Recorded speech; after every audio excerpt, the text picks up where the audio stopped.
Welcome to High Life.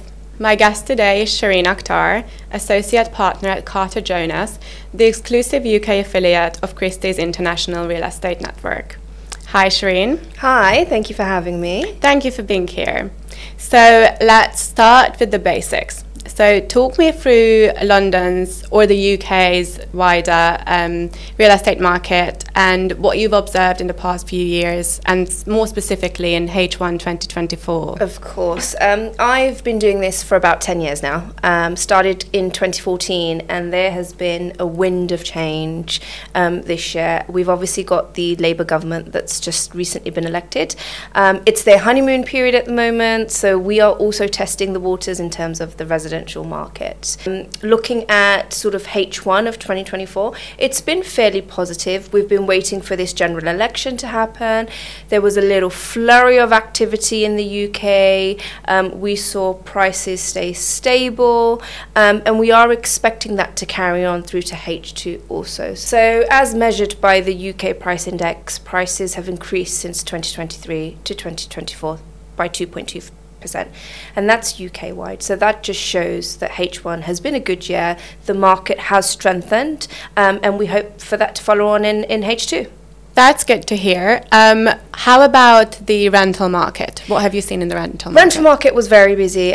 We were seeing an exponential growth in the rental market. The H1 of 2024 was extremely busy. There was a shortage of stock, so it was supply and demand. The international community just got up, came to London and wanted both short-term rents and long-term rents. And because of that, we've seen a 5% growth annually, UK-wide and London-wide. And London is a bustling market when it comes to rental. And that's not just the prime areas, it's city fringes areas as well as going further west and east. You mentioned that there's a bit of a shortage in terms of supply. So are there any more new housing supply that are being planned by London? Well, London is a very, very small area. It's not as big as sort of all these other countries that have got huge growth going on. So we have limited land on what we can build. We need to build up to 50,000 new homes UK-wide. And last year that was met by a quota of 20,000. When you've got such huge net migration, you've got international visitors, you've got investors, you've got second home buyers, and then you've got domestic buyers who all want to be in the same location. It's very hard to meet that demand. Labour have pledged that they tend to build 500,000 new homes in the UK to meet the quota. Whether that's going to happen, we are very hopeful because it gives us more stock to sell and rent. Sure. So we're really just pacing ourselves to see what happens with new stock. What kind of properties, what types of properties, which areas, which developments do you see being the most popular among both international and local buyers? Most recently, we've seen this surge of 5-star luxury accommodation attached to branded hotels. So we've had the OWO, the Old War Office, which has been transformed into a Raffles hotel. Beautiful apartments attached to that. We've got Six Senses in W2, and that's Whiteley's. We've got the Peninsula, which also has a very small amount of apartments on top, which Ken Griffin from the States bought a penthouse in for 150 million. And these apartments, some of them are reaching £10,000 a square foot. So there's demand for a lot of branded luxury residences in London at the moment. And that's where the international community is more or less buying. Our main feeder market at the moment is the States, and we're seeing about 60% of buyers coming from the United States. The other main feeder market is the Middle East. So we've got a lot of Saudi and UAE nationals returning to purchase in these branded residences. I'd say that would have probably been expected because branded residences are particularly a popular choice in the UAE. In fact, Dubai is the #1 city in terms of the branded residences offered, and we've just a couple of years ago overtaken Miami. Yeah, absolutely. And I think Miami was sort of the first trendsetter with the branded residences, with the Aston Martins and the Ferraris. And I think that's what London missed out on. It was a core part of the market where we sort of saw them coming up, But now we have, to have a Raffles in London in a prime St James location on the doorstep of Buckingham Palace. Yeah, that's so we're now exciting. competing with the likes of Dubai, and we're competing with the likes of Miami. But again, we have limited space on what we can do, so we build with what we have. And if you go into the old War Office, it's stunning. There's so much history and culture, and that's what that's what these buyers are buying into. And it's a great investment. It's a fantastic investment, because there are apartments that you can buy off plan, and I know off plan is huge in Dubai as well. But again, here, clients of ours who have bought off plan, where they bought 10 years ago, they're seeing a great return now in 2024. Speaking of numbers, what kind of returns would they be able to expect, or what kind of returns have you seen recently in that market? So I personally, very recently, have seen a fantastic return, and I won't name names because it's a very confidential sale, but about 3.5 years ago, I sold a apartment to a client, and let's say it was priced at around £11.5 million. It was shell and core. He did the works to it, spent about £1.5 million on it. We have now resold that for him, or about to resell that for him, and we're looking at agreeing circa £20 million. Wow, that's an incredible return. It's an incredible return. He bought at the right time. He bought in the right location, which is South Bank. Mm-hmm. And if you're ever walking past, or if anybody's ever going past South Bank has completely changed. And that is one of the key areas at the moment that I'm definitely keeping an eye on, because you've got a Mandarin Oriental going on the south bank of the river. And you've got lots of new builds coming up, and you've got lots of communities being formed there that are going to service not just the international market but the domestic market as well. And you've got a lot of empty nesters that are moving out from their big homes and are looking at the South Bank as their next destination. It's going to be absolutely phenomenal, but that's one of the actual stories. But your return can be anything from 5% all the way up to 30%. The further out you go, if you're looking at investing in Birmingham, if you're looking to invest in Manchester, which have become real metropolitan cities over the last couple of years, almost competing with London in terms of what they have to offer. If you bought off plan or bought 5 years ago there, your return is at the upper end of that equilibrium for sure. Let's talk about how London's and Dubai's market compare. So I would first touch on market maturity, because obviously London's ahead of Dubai in terms of its age and maturity by hundreds of years. Yeah. I'd say that Dubai is still a maturing market. Many of the developments are still under construction. In fact, in July 2024, we've seen 60% of all transactions being off plan. So how would you compare that with London's lot more mature market? I completely agree with you. Obviously, London is a much more mature market. We've been around for decades. Real estate has been a prime investment for a lot of clients all over the world. We have a history of stability, and we have a history of really being the hub of Europe. And I think that is something, that's our real KPI, that's our selling point as London and as the UK for Europe. We have matured in tech over the last decade. We have matured in real estate over the last decade. We have matured in movies and productions. And, London is now becoming one of the key spaces where all these production houses and directors are coming to shoot their movies. So we've got a lot going on in London. And when you compare it to the Dubai market is very nice and new and shiny, and you can get very new, just new apartments. Yeah. Whereas with London, we've got that history, we've got that heritage, we've got that culture as well, where if somebody wanted to come along and buy something that's grade 2 listed in an old manor home, we could absolutely service that, because we are able to offer that service and offer shiny new builds. So I think with London and Dubai, there's similarities, because we are both very busy cities, very busy places. We are both very urban, but we also have those areas where it isn't very heavily developed, and there's opportunities there as well. I think London, and I believe London, still has a lot more maturing to do. There's a lot of untouched real estate. When you go further east, when you're going into Essex, there's a lot more land there that hasn't been built on, that can, and we can form these amazing communities. I mean, there's rumours that we've got a Universal Studios coming. That's a whole other area to open up and, build real estate and look at investment opportunities there. So then I think maturity very much directly correlates with the growth rate that the city and its real estate market can grow by.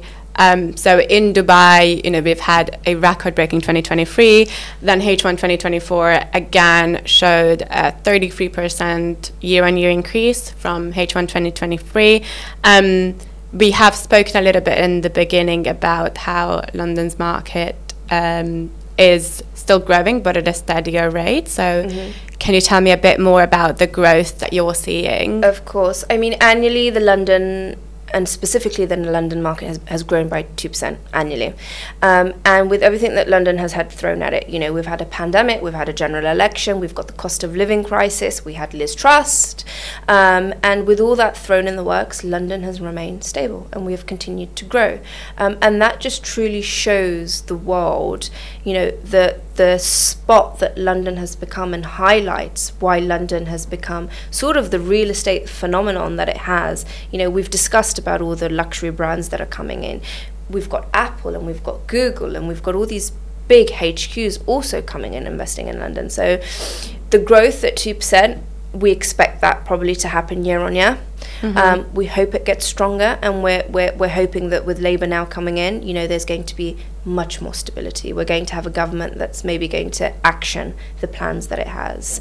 And I think we've got a government, and I believe we've got a government that is looking at the long term, not just short term, in terms of the residential market in London. Then there's a significant investment flow between the UAE and the UK, and also more specifically Dubai and London. And I believe the UAE is the second largest buyer of prime London real estate, right after your domestic market.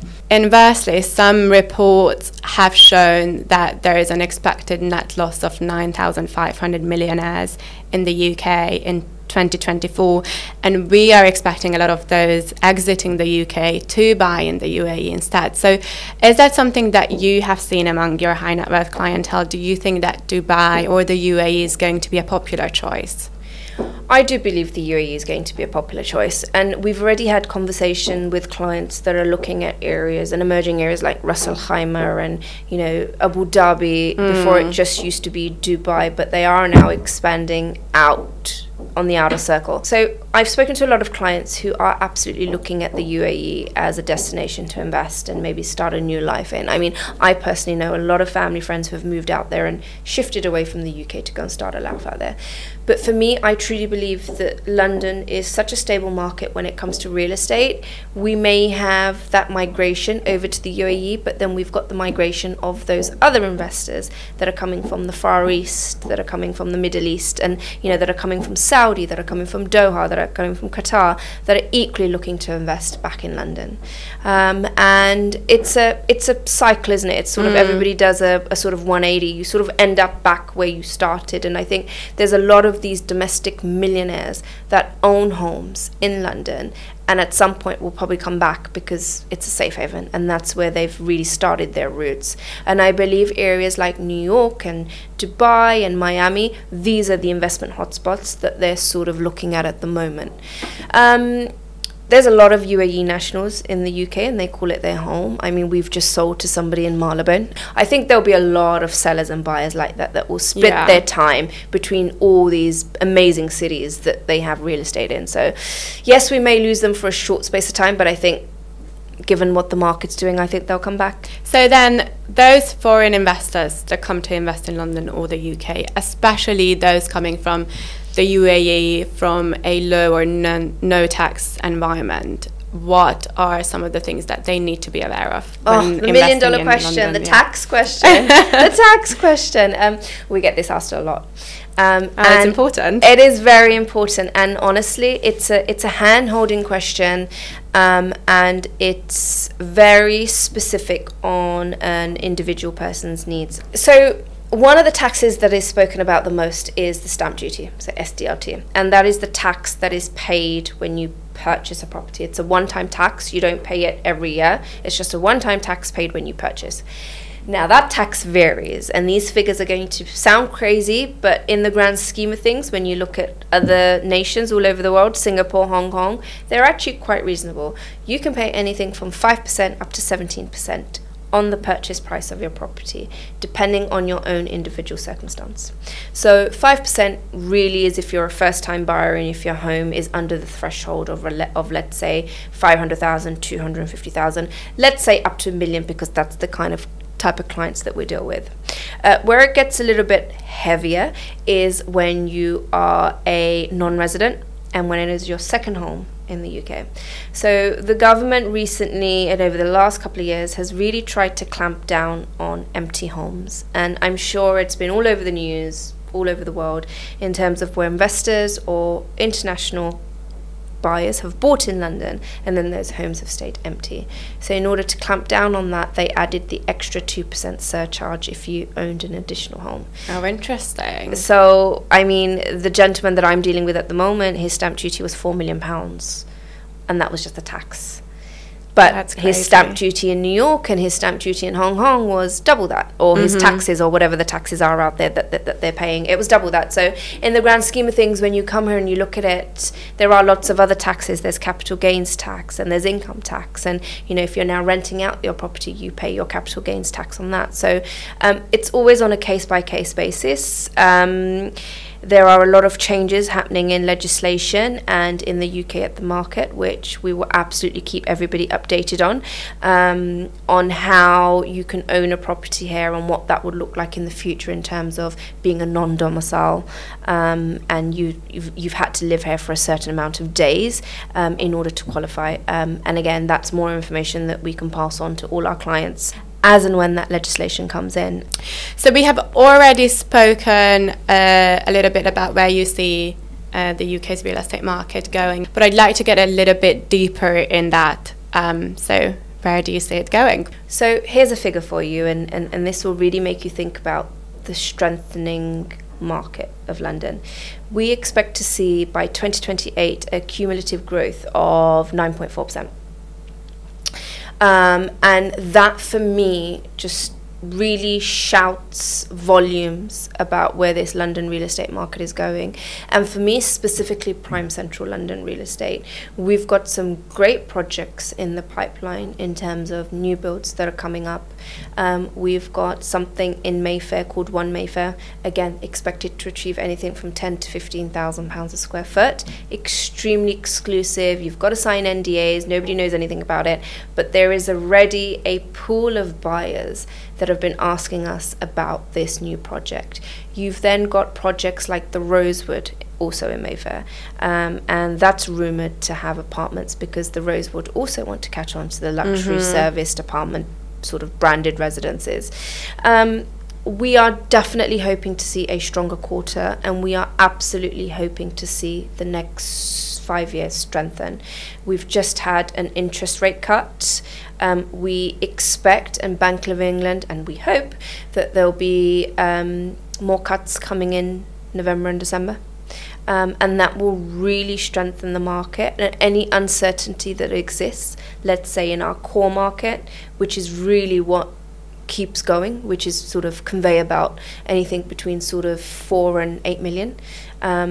That's where we see the strength really coming in. Unemployment rate is something that is talked about a lot in London, and that goes hand in hand with inflation, wage growth, and we expect that to stay very steady up until 2028, and it's 4.4%. So as long as we keep those numbers going at that rate, I think we're going to see London flourish over the next 5 years. How about the commercial market? Because I think there have been quite a lot of publicity recently around metropolitan cities like London and New York having offices sitting empty and no company is investing in offices anymore. Do you see that being true, and do you see a bounce back from that coming soon? So a little bit of a backstory on what I saw in terms of commercial and what happened. So I went on maternity leave in 2022 and I returned back into the real estate market about 1.5 years later. The difference that I saw post-COVID versus the level of footfall in London from the working community has 100% increased. So the work from home culture has definitely changed.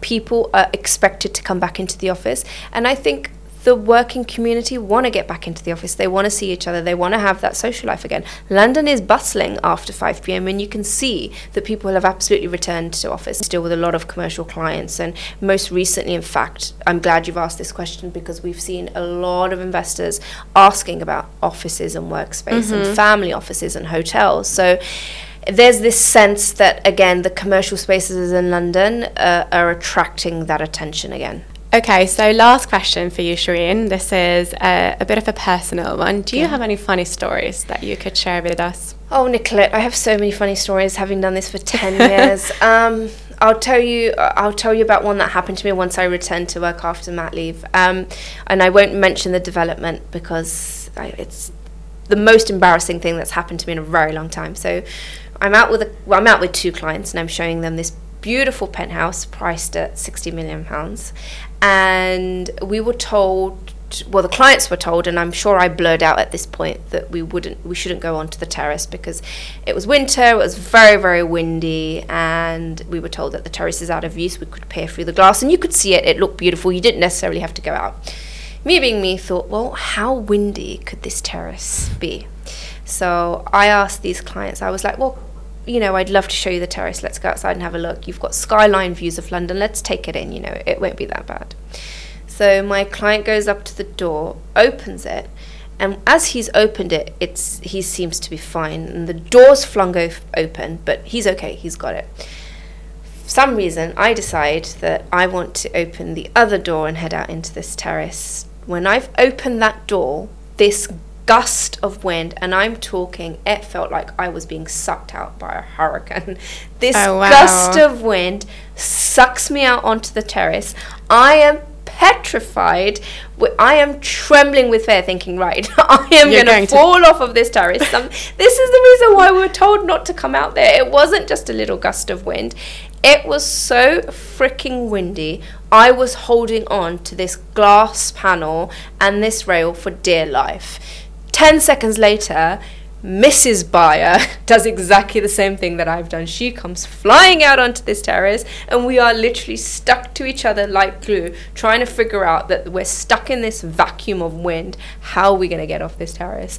And then obviously it took the developer who was showing us around to come in, and Mr. Buyer to come out to grab us. And literally it was something out of a movie, of like a, you know, like a storm movie, where they are literally yanking us in and then trying to get these doors closed and get us to safety.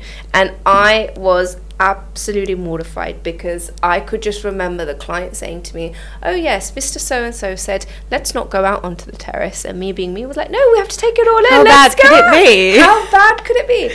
It was bad. I have never been so fearful. But obviously, being on, what floor were we on? We must have been on 40th floor. Being on the 40th floor, yeah, the wind changes direction, and that was it. It just wanted to take us with it. It was horrible, and I was so apologetic when I came in. I was like, I'm so sorry. They thought it was absolutely hilarious because they saw the look on my face, and you know, I was petrified, thinking, that's it. This is how my life's going to end, showing someone around this penthouse and the terrace.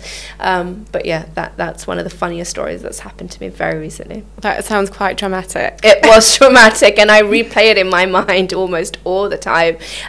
Great penthouse, sold. So yeah. To those same people? No, it wasn't those same people. No, it was not. They were scared for life. No. We did summer viewings, and we made sure we didn't go out onto that terrace. But yeah, it was that was an adventure.